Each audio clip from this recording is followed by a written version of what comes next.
Conor McGregor precisou de apenas 40 segundos para destruir Donald Cerrone na luta principal do UFC 246. Então, antes de falar sobre o próximo passo do irlandês dentro do octógono mais famoso do mundo, eu vou tentar analisar essa luta em 40 segundos também, bora! O nocaute do irlandês não chegou a ser uma surpresa, a surpresa foi a velocidade com a qual ele partiu para cima do americano. Sabendo que Cerrone gosta do chute alto e precisa de espaço para encaixar tal golpe, o irlandês sufocou o rival imediatamente. Depois de tomar 4 ombradas no rosto, Cerrone ainda tentou respirar usando a mão da frente para medir a distância e aplicar seu único golpe na luta, mas Conor já tinha sentido o cheiro do medo e respondeu com um bico na lata do americano, que abriu caminho para o nocaute técnico que precisou de mais 21 golpes de Conor e diversos exemplares do seu murro de esquerda até a interrupção do Arthur Herb Dean. O Conor foi muito inteligente ao usar da força e da velocidade para dar um choque de realidade num cowboy Cerrone que estava sonhando com uma luta sangrenta de 5 rounds, vitória do raciocínio rápido. E embora o Conor não tenha citado nominalmente nenhum pretendente para o seu próximo passo dentro do cage, o presidente do UFC Dana White já tem seu nome preferido, Khabib Nurmagomedov. Então, antes de comentar as opções que o irlandês tem para o seu próximo passo no cage, eu lembro que se você ainda não está inscrito no canal Encarada, ainda não recebe os nossos vídeos com o melhor do mundo das lutas, é só clicar no botão vermelho aqui embaixo e ativar o sininho de notificação para ficar sabendo assim que os nossos vídeos subirem imediatamente aqui no YouTube. Então fala galera do mundo das lutas, para quem não se lembra, em novembro do ano passado eu subi um vídeo aqui no canal falando do porquê, qual era o plano por trás da escolha de Donald Cerrone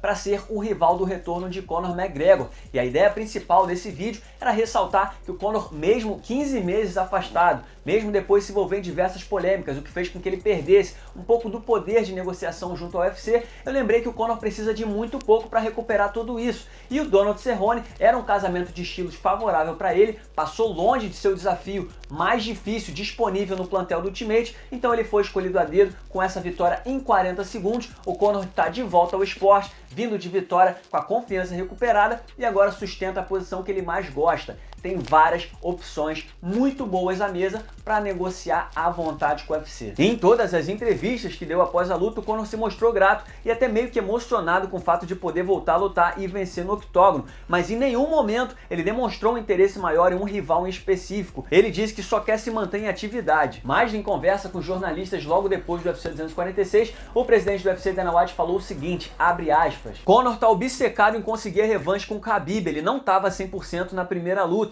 A revanche é uma luta enorme de apelo mundial, é a luta que faz sentido pelo título dos leves. Conor versus Masvidal não precisa ser pelo título, embora ele queira o BMF title. Khabib é a luta a ser feita, é uma luta gigante para Khabib também. Fecha aspas. Ou seja, na cabeça do careca o que faz sentido é a revanche contra o Khabib no próximo passo do Conor, mas na minha opinião o que não faz sentido é o timing. Durante toda a semana pré-UFC 246 e depois da luta também, o que me chamou a atenção do Conor é que ele parece de fato realmente interessado em se manter em atividade e em voltar a lutar o mais rápido possível. Ao menos não parece que ele está focado em apenas um objetivo ou em apenas um rival. Ele quer simplesmente voltar a lutar, voltar a recuperar sua atividade dentro do octógono. E ele parece tão decidido a de fato manter esse ritmo de luta. Numa entrevista ao canal do UFC no YouTube, ele sugeriu que pode voltar a lutar em março, que devido ao curto espaço de tempo, favorece sua continuidade na categoria dos meio médios. Vale lembrar que o UFC 248, dia 7 de março, já tem 2 disputas de cinturão confirmadas.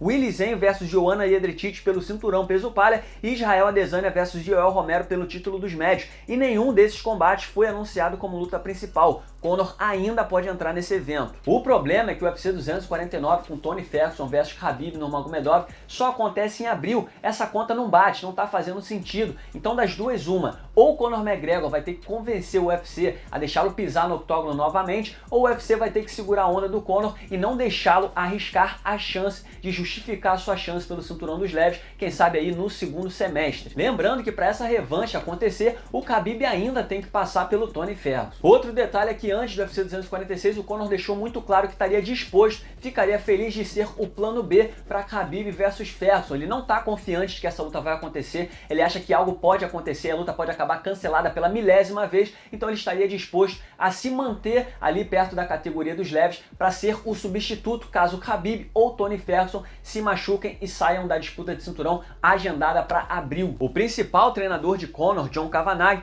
disse a Ariel Helwani que, na opinião dele, o cenário perfeito seria Conor se preparar para a luta no UFC 249, mas caso a luta entre Khabib e Ferguson de fato aconteça, ele gostaria de ver Conor versus Justin Gage, mas na categoria dos meio médios, algumas semanas depois depois do UFC 249 e assim Conor lutaria na mesma época para alinhar as coisas com o Khabib. Só que essa ideia de enfrentar Justin Gaethje na categoria dos meio médios, na minha opinião, não faz sentido nenhum. Se o Conor vai obrigatoriamente ter que se manter ali perto dos 70 quilos para quem sabe ser o plano B da disputa de cinturão dos leves, categoria até 70 quilos, em abril no UFC 249, por que raios semanas depois ele não pode bater o peso que ele já estava disposto a bater semanas antes no UFC 249? Não faz sentido nenhum ele ganhar peso em algumas semanas para lutar contra o Justin Gaethje na categoria dos meio médios. Para mim tá soando um pouco como malandragem. Mas bom, para quem não entende por que raios o Dana tá falando de Conor versus Khabib, já que o russo passou o carro no irlandês na primeira luta, ele mesmo entregou o motivo na coletiva de imprensa depois do UFC 246. Ele acredita que a revanche entre os dois seria a maior luta da história do UFC e que venderia mais de 3 milhões de pacotes de pay-per-view. E se a gente parar para pensar, se o UFC promove hoje uma luta do Conor contra Jorge Masvidal, Kamaru Usman ou o próprio Justin Gaethje, o irlandês vai correr um risco enorme de perder e o UFC pode perder, pode deixar passar a chance de promover uma revanche entre o Khabib e o Conor com o irlandês em alta. Não custa lembrar que tanto o Khabib quanto seu empresário Ali Abdelaziz já reforçaram diversas vezes o quanto eles não estão interessados em dar a revanche para Conor McGregor. Veremos quantos milhões de dólares serão necessários para fazer esses caras mudarem de ideia. O pai de Khabib, por exemplo, o senhor Abdulmanap Nurmagomedov, chegou a dizer que por 100 milhões de dólares o filho aceitaria a revanche com Conor. O presidente do UFC, Dana White, também deixou muito claro que a luta certa para ser feita no momento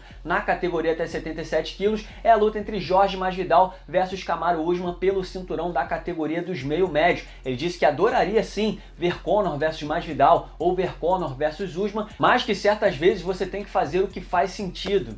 Sei. E outro que falou sobre o futuro do Conor foi seu empresário Aldi Attar. Em entrevista ao programa de Ariel Helwani na ESPN, ele também não apontou nenhum nome em especial e especulou que Conor pode enfrentar qualquer lutador, desde Jorge Masvidal a José Aldo. E aqui vão algumas informações interessantes. A bolsa divulgada pela Comissão Atlética para Conor lutar no UFC 246 foi de 3 milhões de dólares. Isso significa que ele faturou cerca de 75 mil dólares ou 314 mil reais por segundo contra Donald Cerrone. Lembrando que esse valor é simplesmente a bolsa declarada pela Comissão Atlética, não é necessariamente o montante total que o Conor vai receber nessa luta. Vale lembrar que antes do UFC 246, o Conor especulou que seu faturamento pode chegar a 80 milhões de dólares. Eu acho que ele deu uma exagerada, mas ainda assim, se a gente cortar esse valor pela metade, 40 milhões de dólares já é muito dinheiro. Segundo o presidente do UFC, Dana White, o UFC 246 movimentou cerca de 11 milhões de dólares. É o quarto maior gate da história do UFC. Dos 12 primeiros, 7 tinham Conor McGregor lutando. Em outras palavras, Conor McGregor faz um bem danado à economia da cidade que cedia suas lutas. Não é à toa que Dana White gosta tanto de promover seus eventos, os principais eventos, na verdade, em Las Vegas. É lá que o dinheiro circula. Outro dado interessante é que com essa vitória por nocaute, Conor quebrou um novo recorde. Ele se tornou o primeiro lutador da história do UFC a conquistar nocautes em 3 categorias diferentes. Ele já derrubou rivais como peso pena, como peso leve e agora como peso meio médio. Pra quem não viu, Jorge Masvidal deu uma cutucada em Conor McGregor no UFC 246. Ele tava lá na plateia. O americano apareceu vestindo o mesmo roupão da Versace que Conor usou antes da sua luta contra Floyd Mayweather, mas Conor não deu muita confiança e comparou o roupão à vestimenta que uma coroa usa quando assiste novela lá na Irlanda. E só pra finalizar, eu queria dizer que eu adoraria ver o próximo passo do Conor sendo uma luta contra Jorge Masvidal ou Justin Gaethje em março desse ano. E não só pelo estilo de luta atraente de todos os envolvidos, mas porque são testes difíceis o suficiente para o Conor convencer o mundo de que ele de fato merece uma revanche contra o Khabib Nurmagomedov. Uma vitória em 40 segundos contra Donald Cerrone não me faz acreditar que a revanche, o reencontro contra o Khabib Nurmagomedov será mais competitivo. Ah, e só mais uma coisa, não se surpreendam com a possibilidade de Conor McGregor versus Nate Diaz 3. É uma luta que venderia milhões, de baixo risco para Conor McGregor e ajudaria o irlandês a se manter em atividade e não arranhar suas chances de enfrentar Khabib no futuro. É absolutamente possível. No final das contas, sobram opções para Conor McGregor à mesa. Tá do jeito que ele gosta e mais uma vez ele vai escolher o que for mais lucrativo, o que fizer mais sentido, pensando lá na frente, pensando no futuro. Embora o UFC queira fazer essa luta contra o Khabib, porque de fato vai vender muita coisa, independente do resultado do primeiro encontro. A gente sabe que tudo é negociável, tudo é negociado. O Conor vai sentar com o UFC e eles vão ter que se entender. Agora, na minha opinião, o meu palpite é de que o Conor não vai sentar e esperar até abril para aí sim decidir o seu futuro. Eu acho que ele vai decidir sua próxima luta antes mesmo de Khabib versus Ferguson acontecer no UFC 249. Mas é claro, essa é só a minha opinião. Eu quero saber a opinião de vocês. Na opinião de vocês, faz sentido fazer Khabib versus Conor 2? O que vocês acharam da luta dele no UFC 246? Quem seria o rival ideal para o futuro de Conor McGregor? Comenta aí.